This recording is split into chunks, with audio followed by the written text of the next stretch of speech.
In a realm where nature and magic intertwined, lived a young water whisperer named Mara. Her eyes held the depth of the ocean's secrets, and her heart resonated with the rhythms of the tides. Mara's touch was a symphony of liquid grace. With every movement, she coaxed the waters to dance, harmonizing with their ancient melodies. Mara began to share a story. Long ago, it was believed that water guardians were chosen as stewards of aquatic realms, entrusted with the duty of safeguarding the balance between land and sea. Mara's gatherings were a union of devotion.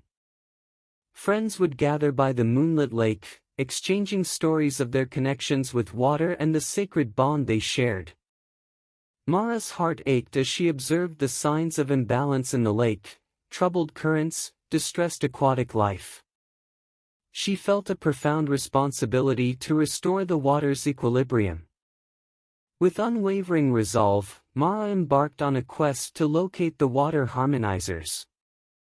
Her journey led her through cascading waterfalls, bioluminescent caves, and serene underwater gardens. Mara's journey led her to a sanctuary of water harmonizers, a place where aquatic wonders glimmered in harmony. The atmosphere seemed to vibrate with the essence of fluidity. The water harmonizers bestowed upon Mara their essence, an aura of serenity that held the power to restore the balance of disturbed waters. With the essence of water harmonizers in hand, Mara returned to the moonlit lake. She used their magic to perform a harmonizing ritual, and the lake responded by tranquilizing its troubled currents.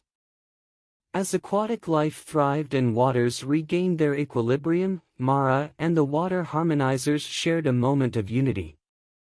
They pledged to safeguard the connection between water guardians and the aquatic realms, and Mara's gestures became a testament to guardianship.